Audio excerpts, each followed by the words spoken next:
যে ছাদ থেকে আমার গার্ডেন অ্যান্ড ছাদ থেকে আমার ব্যালকনি ব্যালকনি ব্যালকনি।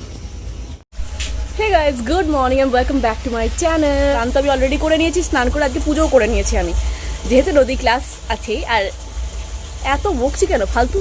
আমার যারা অনেক আগে সাবস্ক্রাইবার তারা জানে যে এই দুটো টাব না আমি নিয়েছিলাম, এদের শশা আর কুমড়ো গাছ পুঁতেছিলাম। আমফানের সময় শশা কুমড়ো দুটোই ভেসে উড়ে চলে গেছিলো। তো এই টবগুলো বাবা আমার থেকে চুরি করে নিয়েছে। চুরি করে নিয়ে এর মধ্যে লঙ্কা গাছ উগিয়েছে, এটাও লঙ্কা গাছ।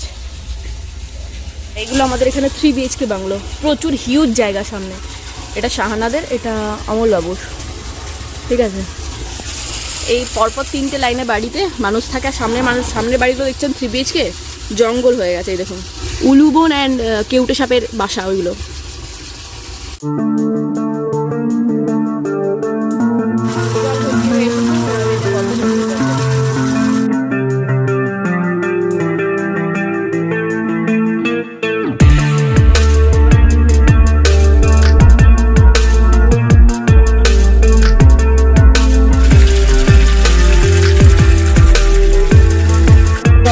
হয়ে গেছে। ইয়েস, বকবকানি বন্ধ করো তুমি, অনেক বক করেছো, এবার ঢাকা নাও। ইয়েস,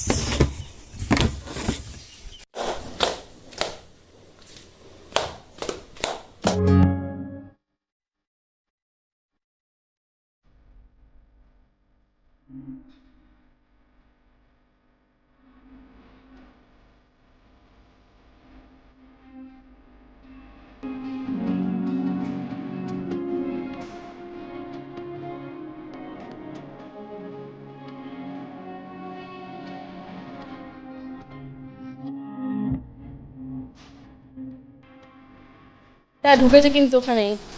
সাবধান, মাসি এখন কারি পাতা তুলতে যাচ্ছে, মাছের টক হবে, মাছের টক।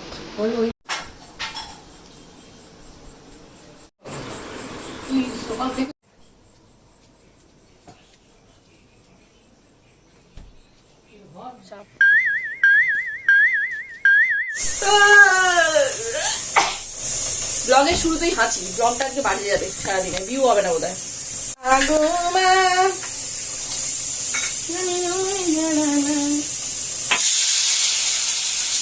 মাছের টক হচ্ছে, মাছের টক ডাটা আলু সর্ষে দিয়ে ঝাল দেয়া, অ্যান্ড হচ্ছে কি মাছের ডাল। সকালবেলা নাইটিটা পড়লাম, এরকম করে বসতে গেলাম, কাপ্তান নাইটি শাড়িটা থারুর করে ছিঁড়ে গেল, আবার চেঞ্জ করিয়া এসেছি। এরপর নদী অভিযান শুরু। আর আজকেই নদীর মানে ক্লাস হয়ে আজকে অফ, কাল থেকে তো উইকেন্ড, একটু আমি চাপ মুক্ত হবো।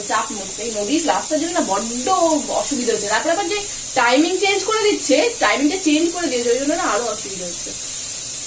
24 ঘন্টার মধ্যে সাউথ 24 পরগনা সহ আরো অন্যান্য এলাকায় ভারী বৃষ্টির সম্ভাবনা।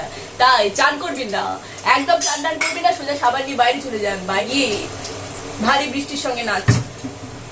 ঠিক আছে, আচার আনতে বলা হয়েছিল, ঠিক আছে। ও এখানে পাইনি, অনলাইন থেকে নিয়েছে একসাথে 3টে। এই আচার যে কি করে কে শেষ করবে, এত আচার যে কে খাবে ভগবান জানে। ওনার কিছু একটাতে বা একটা দেড়টাতে কিছু পোষায় না, সব বেশি বেশি লাগে। মানে একটা বললে ও 4টে নিয়ে আসে, 3টে নিয়ে আসে, 5টা নিয়ে আসে। আর এই স্বভাবটা দেখে না আমি মাঝে মাঝে খুব ভয়েই থাকে, একটা বইয়ের বদলে আবার 4-5টা না নিয়ে চলে আসে। বৃষ্টি বৃষ্টি, আজ বৃষ্টির দিন, ঠিক আছে। বৃষ্টি পড়ছে টুপ টুপ টুপ টুপ টুপ টুপ টুপ করে, বেশি জোরে নয়। আর এই যে একদম ল্যাদ খেয়ে পড়ে আছে। ওঠ, 9টা বাজছে, ওঠো, ক্লাস করতে ওঠো, উঠে পড়ো। এসো, কালকে আমি এত ঘুরে যে এই বালিশে বিছানা চাও চেঞ্জ করেছি, বাট পাশ বালিশের ওয়ার্ড চেঞ্জ করিনি, ভাল লাগছিল না, কিনে আনি কেন। চলো উঠে আয়, উঠে আয়, উঠে আয়। আমার নেটখুরিটা, আমার নামাটা, আমার মাম্মাটা। ওকে, সব থেকে ব্যাপারটা বড় না কি বলতে গেলে, মানে ব্যাপারটা হচ্ছে সোনারগাঁও মানে এখানে অ্যাকচুয়ালি ভালো কমিউনিকেশন নেই, সামনেই বাজার দোকান নেই, একটু অসুবিধা ফেস করতে হয়। তারপরে সাপ আছে, ব্যাঙ আছে, সব কিছুই আছে, বাট স্টিল এই যে নাজারাটা এখানে বসে বসে দেখা, মানে এটা পুরো মনে হচ্ছে কোথাও বাইরে বেড়াতে গেলে এই ধরনের মানে নাজারা লোকে দেখতে পায়। বাইরে প্রচণ্ড বৃষ্টি হচ্ছে, আর আমরা এখান থেকে বসে বসে বৃষ্টিটাকে এনজয় করছি। আজকে খিচুড়ি হলে দারুণ হতো, বলো। ইস, জানতাম না বৃষ্টি হবে। এমনও বর্ষার দিনে বাড়ি ফেরো খিচুড়ি মাংস কিনে। ওয়াও, পুরো ইলিশে উড়ি হতে বৃষ্টি হচ্ছে। দেখুন আমি জুম করছি, জুমে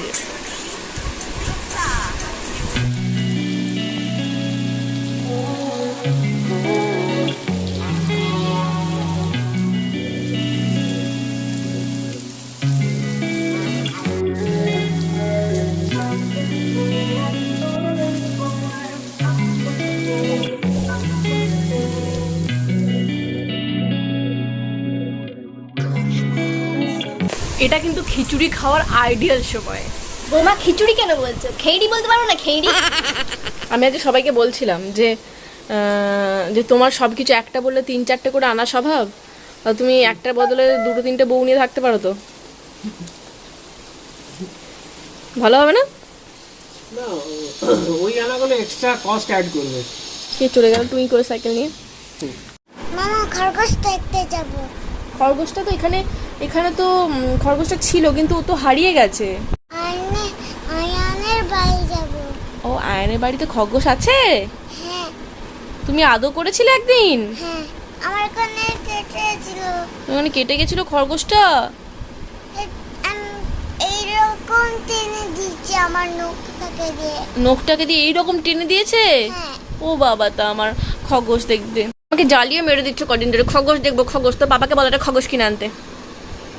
করবে? পটি করে দেবে তো। খরগোশটা পটি করে দেবে? হ্যাঁ। ও, তুই পরিষ্কার করবি তো? তুই তো খরগোশটার মা, তো তুমি তো খরগোশের মামা। হ্যাঁ। ওই জন্য তোমাকেই তো পটি পরিষ্কার, আমি তোমার পটি পরিষ্কার করি না, হ্যাঁ। সেরকম খরগোশের পটি তোমাকে পরিষ্কার করতে হবে, ঠিক আছে? দেখেছেন এত সুন্দর ড্রয়িং কে করে? দেখুন খাতাগুলোকে কি সুন্দর করে কে নষ্ট করছে। আবার এমনি হবে না, কি মাইকা চাই, মার্কার বলতে পারে না, বলে মাইকা। এটা কি লিখলে? বি? বা বা বা বা বা বা বা বা বা পি লিখে দেখিয়ে দাও, তুমি সুন্দর পি লিখলে তখন। বা বা বা বা বা বা বা বা বা বা বা বা ক্ল্যাপ ক্ল্যাপ ক্ল্যাপ। আর সি লিখবে? আচ্ছা সি লেখো। উল্টো দিকে নদী, সি উল্টো দিকে হয়ে গেল, এই দিকে হবে সি। মাঝে মাঝে এরা গুলিয়ে যায় বাচ্চাদের। ইয়েস, বা বা বা বা বা বা। আচ্ছা জি লেখো, জি। বা বা বা বা বা বা এস। নো নো, আচ্ছা নাও হয়নি। আমি এটাকে কালার করি। আচ্ছা, এইচের ডান্ডা বেঁকে গেছে মা, এইচের একটা ঠ্যাং কুড়া হয়ে গেছে।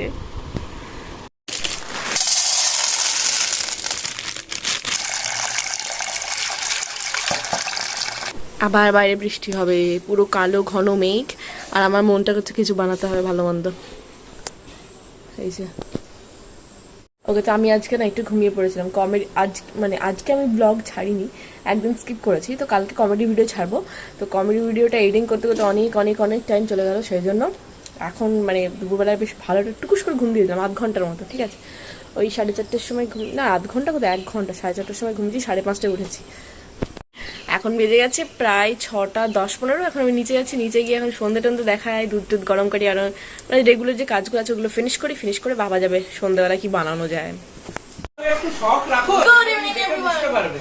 ওকে, গুড ইভিনিং এভরিওয়ান। এখানে দেখতে পাচ্ছেন পিম্পলের ওষুধ লাগিয়েছি, কারণ এখানে ছোট্ট করে একটা বেবি পিম্পল উঠেছে, ঠিক আছে? ওকে, তো সন্ধ্যেবেলা আমি ভেবেছিলাম কিছু ভালো কিছু ডিশ বানাবো, বিকজ কালকে মানে শনিবার, আর শনিবার যখনই আসে তখন মনে আমার লাড্ডু পড়ে, কারণ কাল আর পরশু নদী ক্লাস থাকে না। তো না, মিস্টার মুখার্জি বেরিয়ে গিয়ে এই সমস্ত মন জিনিস থেকে গালাগুতি জিনিস নিয়ে এসেছে। আমি ওকে বারবার বলছি, খুলে দিচ্ছি বা, আমি ওকে বারবার বলছি বাইরে থেকে এলো না, বাইরে থেকে এলো না, সেই বাইরে থেকে আনছে লকডাউনে, ওর কোনো মানে মাত্রা নেই। তো যাই হোক, যখন এনে ফেলেছে তখন নষ্ট করে যাবে না। নদীর জন্য এনেছে একটা পিৎজা, জানি না কতটা খাবে।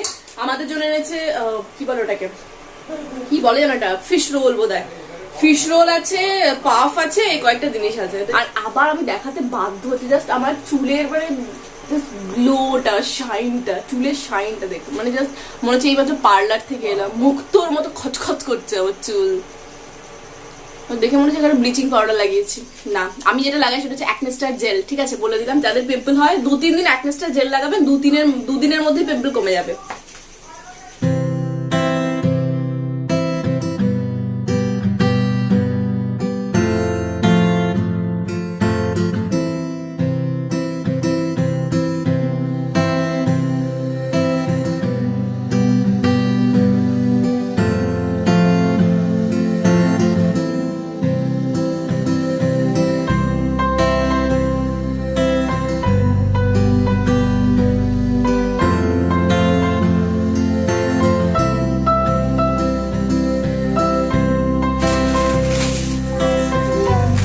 As fast as you can.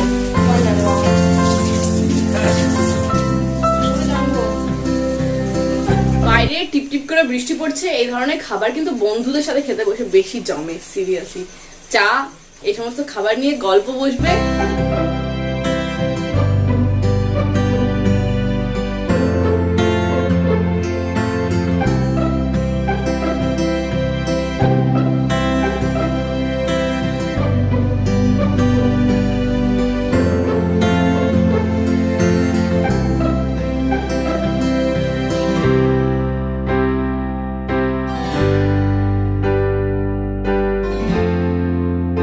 নদীর ফটো সেশন চলছে এখন, বাবা রে। হ্যাঁ, বা নড়বি না। কি পোজ দিয়েছে?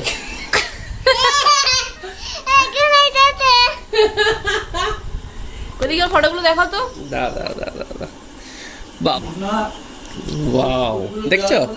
আরেকটা দেখো, দেখো এটা খুব ন্যাচারাল। ওর ফটো সেশন করছিলাম তখন থেকে দেখিয়ে দিই, তারপরে দেখাবো। এ দেখো, এটা এরকম এলো, এইটা দেখো। ও পুরো অ্যাক্ট্রেস, পুরো মুখে আবার অ্যাটিটিউডও ছলকছে, ঠিক আছে? আচ্ছা, এইটা দেখো, ওহো এগুলো আমি করেছি পুরো মায়ের উপরে।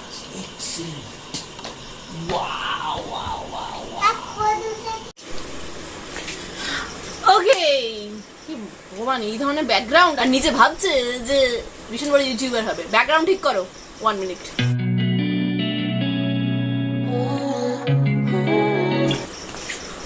ওকে, তো বলে রাখি, আপনারা অনেকে আমার সিজলারের ভীষণ প্রশংসা করেছেন, আর আপনারা ছেড়েও আমার যে সমস্ত ফ্রেন্ডস আছে, আমার অভিষেকের যে সমস্ত ফ্রেন্ডস আছে, সবার কাছ থেকে খুব ভালো ফিডব্যাক পেয়েছি, যে দেখতেই নাকি ফাটাফাটি হয়ে যেত।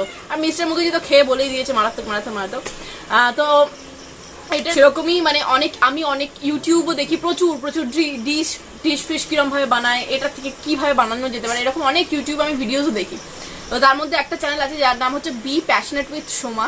উনিও দারুণ অসাধারণ রান্না করেন, ওনার প্লেটিং স্কিল অ্যান্ড মানে সমস্ত কিছু বেশ ভালো লাগে। যে হারকিউলিস চলে এসেছে একজন, তো প্লেটিং স্কিল ভীষণ ভালো লাগে। অ্যাকচুয়ালি এরকম না যে সমস্ত বড় ইউটিউবারদেরই মানে সমস্ত কন্টেন্ট ভালো হবে অ্যান্ড দেখার লায়ক হবে, এরকম না। অনেক ছোট ইউটিউবার আছে যাদের, মানে অনেক স্মল ইউটিউবার আছে যাদের এখনো পর্যন্ত 1K সাবস্ক্রাইবার কমপ্লিট হয়নি, বাট স্টিল তারা খুব ভালো কন্টেন্ট দিয়ে যায়। তো আমি এরকম অনেক চ্যানেল দেখি, খুব ভালো লাগে। অনেকদিন ভূতের গল্প হয়নি, তো আজকে হবে ভূতের গল্প।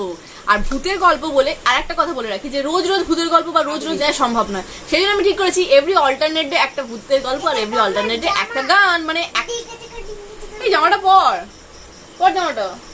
তো এই গল্পটাও আমার বোনের দুজনের ছোটবেলার। তো আমি বলে রাখি, দেখবেন আপনারা যদি আমার বাপের বাড়ির ভ্লগ দেখেছেন, মানে দেখেছেন না, কি কথা, দেখেছেন, তা জানবেন আমাদের যে ডাইনিং স্পেস থেকে মাঝখানে যে এরিয়াটা, বাথরুম যাওয়ার বা ছাদে যাওয়ার যে স্পেসটা, তারপরে লাস্টের দিকে একটা রুম হয়েছে। সেটা হলো 10-12 বছর হয়েছে, 10-12 বছর না, 15-16 বছর এরকম হয়েছে, ঠিক আছে? আমার দিদির বিয়ের পরেই হয়েছে, মেজদির বিয়ের পরে। তো 10-15 বছর হয়েছে ওই রুমটা। তো ওই রুমটা আগে আমাদের বাড়ি ছিল না, ওখানটা কিন্তু আমাদের দেওয়াল ছিল আর ওখানে উঠোন ছিল। তো পরে এক্সট্রা রুমের জন্য ওইটাকে বাড়ানো হয়েছিল। তো সামহাও কেন জানি না ওই রুমটাতে আমাদের একটু, মানে আমাদের বিশেষ করে, মানে আমার আর আমার বোনের, এবার যারা একদমই ভূতে ভয় পায় না বা মানে না, তাদের ক্ষেত্রে কেউই ভয় পায় না। আমার মা ওখানে গিয়ে করে নাক ডাকে, আমার বাবা করে নাক ডাকে, আর আমার বড়দি তো রাত্রে 2টোর সময় ছাদে উঠে ঘুরে বেড়ায়, ওর তো কোনো ভয়েরই নাম, মানে লেশ মাত্র নেই। কিন্তু আমরা ভয় পেতাম ওই রুমটায় শুতে, কেমন জানি একটা গা ছমছমে ব্যাপার, একটা ঠান্ডা, মানে সমস্ত রুমগুলো থেকে ওই রুমটা একটু কিরম যেন একটু ঠান্ডা ব্যাপার থাকতো। আর দেখবেন আমার এটা আমি পড়েছি অনেক, যেহেতু যারা স্পুকি ব্যাপারগুলোকে নিয়ে অনেক বেশি ভাবে, যেমন আমি, তো তারা দেখে থাকবেন বা তারা জেনে থাকবেন যে জায়গায় নেগেটিভ এনার্জি নাকি থাকে একটু হলেও, তো সেই জায়গাটা নাকি প্রচন্ড ঠান্ডা হয়। তার অনেক সায়েন্টিফিক রিজনও আছে। ইয়েস, তো ওই রুমটায় কেন জানি না আমার নানান ধরনের শব্দ শুনতে পেতাম, নানান ধরনের মানে অভিজ্ঞতা হতো। অন্য রুমে কিন্তু হতো না। ওই রুমটা মানে এত ভেতর থেকে ভয় পেতো কেন জানি না। ওই রুমটা হয়তো সবার থেকে দূরে, এই জন্য নাকি জানি না, প্রচন্ড ভয় পেতো, এখনো পায়। ইনফ্যাক্ট এখনো একা শুলে আমার, মানে এখন নদীকে নিয়ে শুয়ে পড়ে, বাট এখনো একা শুলে আমার প্রচন্ড গা ছমছম করে, মানে কিছুর আওয়াজ হলে খাট এদিক এরকম করে দেখি। তো ওই রুমটা আমার ভীষণই নিজের থেকে কেন একটা ভয় লাগে। বলি আমি তখন মেবি 11 এরকম পড়বো, পিউ তখন হয়তো, মানে পিউ মানে আমার বোন, ও তখন হয়তো পড়বে 9 এরকম পড়বে, ঠিক আছে? আমরা 2 বছরের ছোট বড়, ও আর আমি। তো শুতাম একই সাথে শুতাম, যখন আমার বিয়ে হয়নি তখন ও আর আমি একসাথেই শুতাম, যে ঘরে শুতাম। তো ওই ঘরে আমরা শুতাম, আর ওই ঘরে শুলে রাত্রে ঠিক 12টার পর বা একটু পরে। আর এমনিতেও তখন যেহেতু একটু আমাদের পাখনা গজাচ্ছে, ওই 11-12 পড়ি, পাখনা গজাচ্ছে, একটু রাত্রেবেলা একটু লেট করে শুতাম, সিনেমা দেখতাম, মানে মোবাইলে ল্যাপটপে অনেক রকমের ব্যাপার ছিল। তখন যদি অত ভালো মোবাইল আমাদের ছিল না যে সিনেমা দেখবো, ল্যাপটপে দেখতাম, ঠিক আছে? তো এইগুলো করতাম, শুতে অনেক রাত হতো।